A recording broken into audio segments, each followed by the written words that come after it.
Ngayong 2025 sa Season 2 ng Aksyon Laban sa Kahirapan ng National Anti-Poverty Commission, makakasama po natin tuwing Martes at Huwebes sa Rise and Shine Pilipinas ang iba't ibang kinatawan po ng ahensya at lokal na pamahalaan upang pag-usapan po ang mga interventions ng gobyerno sa pagpuksa sa kahirapan.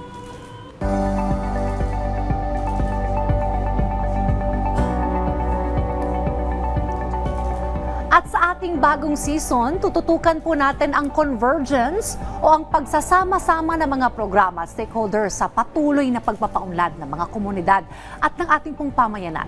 Makakakwentuhan po natin ngayon dito sa ating programa si Honorable Lori Natividad Borja, ang Vice Mayor po ng City Government of Valenzuela, upang pag-usapan kung paano nagko-converge ang LGU ng Valenzuela City sa ibang mga ahensya ng pamahalaan para sa mga programang katulad ng Supplemental Feeding Program ng DSWD at School-Based Feeding Program ng DepEd. Magandang umaga po, Vice Mayor Lori. Magandang umaga po, Ms. Dayan. Alright, well, Vice Mayor, upang masugpo po ang kahirapan sa bansa, ipinapatupad po nga po yung convergence, yung pagtutulungan ng iba't ibang mga ahensya ng gobyerno. Yes. And gladly yung mga LGU, malaki rin po ang papel po ninyo, particular po dito sa mga feeding program. So tell us more about this program po. Actually, sa Valenzuela po, we have our citywide feeding program sa lahat ng aming public elementary school and from daycare hanggang grade 6 po. Okay. Apo. So Ito po go ahead ay, po. it is a community driven program din na nag-i-encourage kami ng mga volunteers para tulungan kami ihanda yung aming mga pagkain na isinuserve sa mga targeted na mga estudyante namin na may problema sa timbang. Okay. So Yes. ano-ano po yung mga ahensya ng gobyerno na katuwang nyo rin po dito? And sabi nyo nga, community-driven. Yes. Sino-sino po yung mga katulong po ninyo para po maisagawa po ito? Actually, sa government agency po, partner po namin ng DepEd and of course, DSWD. Ang LGU naman po, ang nag-aayos, naghahanda ng mga pagkain. We have our own central kitchen, yung parang commissary. Okay. Ito po ay kakaiba kasi ang pagkain po nanggagaling lang sa isang area, sa isang kitchen. Hindi kagaya dun sa ibang feeding na school to school ang paghahanda. Ito po to Yes. make sure na ang aming pagkain ay masustansya, maayos, malinis sa isang commissary which is our central kitchen. Doon lang po naggagaling yung pagkain. We are preparing 5,000 plus meals per day. Okay.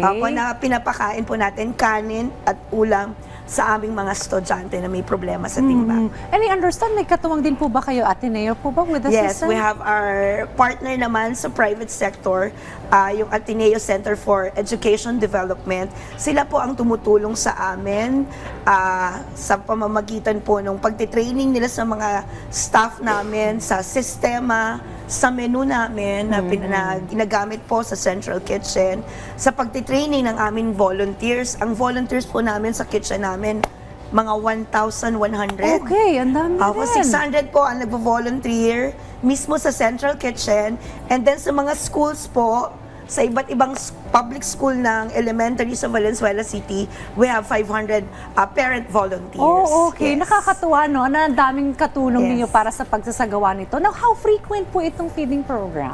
Ito po ay for 175 days ngayong school year, Monday to Friday po. And then we are serving Nutriban naman pag Saturday and Sunday po. Okay. So, Yes. I understand, holistic ang approach ninyo, ano? Yes. Sa pagsugpo nito nga, malnutrition at pagiging stunted rin ng ilang mga estudyante, Yes. which also connected also to poverty. So, tell us about this holistic approach po. Kasi po holistic siya, kasi hindi lang siya basta pinapakain yung bata.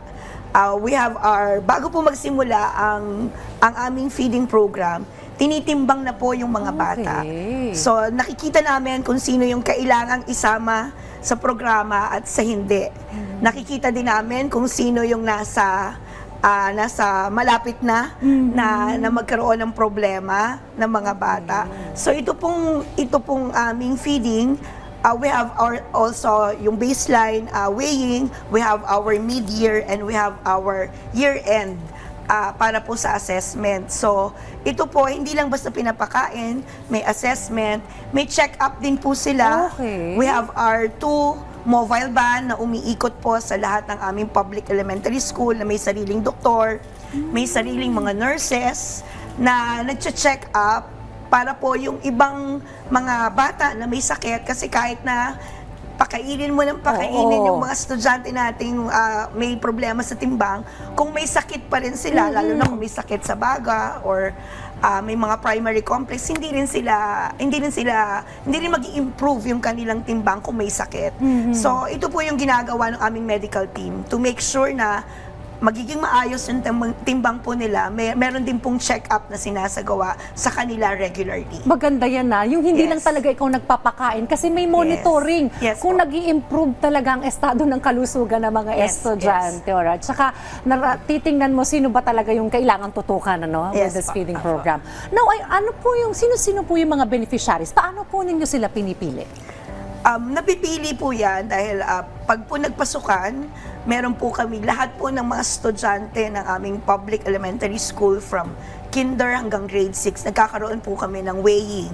Meron po kami mga feeding coordinators Okay. sa mga bawat aming public school na nagsasagawa ng weighing, at lahat po ng mga may problema sa timbang, sila po yung masasama po sa ating feeding program. Kung medyo naman po may sobrang budget, pati po yung mga kinder namin at yung mga nasa boundary na po ng may magkakaroon sila ng problema, nasa boundary lang ng normal, na nasa boundary nung magkakaroon ng problema, sinasama na rin po namin sila. Okay, so all public Yes. schools po sa Valenzuela All kasama public po dito? elementary school Okay. po. Alright. Bakit po mahalaga yung convergence, yung pagtutulong-tulungan ng iba't ibang mga ahensya and even the private sector and some volunteers para po matugunan po natin itong problema ng malnutrition and also poverty sa inyo po?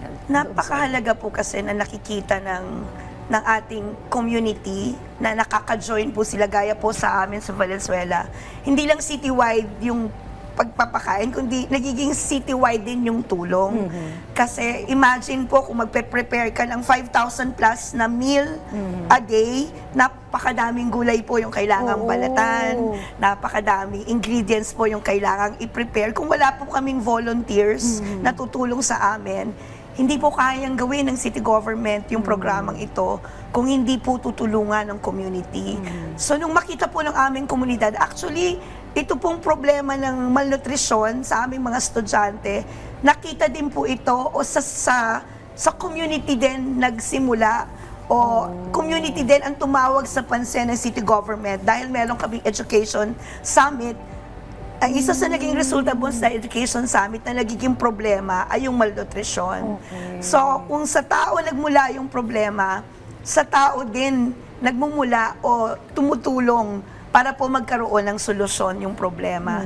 So, yung feeding program po ng Valenzuela ay magto-12 years na. Okay. Sa itong running 12 years na po kami, at nakakatuwa na every year nag-i-improve o tumataas po yung porsyento ng mga estudyante namin na nasasagip na namin o nagiging normal na yung kanilang timbang. Nagiging malusog na. So, Yes. malusog ang mga bata dyan, Yes, sa Valenzuela. Sabi nyo, yung healthy, yung pinapakain nyo. Ano yung mga Yes, po. halimbawa ng mga pinapakain nyo sa mga estudyante na Actually, makakasigurong talagang magta-target ng malnutrition? Actually, ang menu po namin nanggagaling sa ACED, yung Oo. Ateneo Center for Education Development.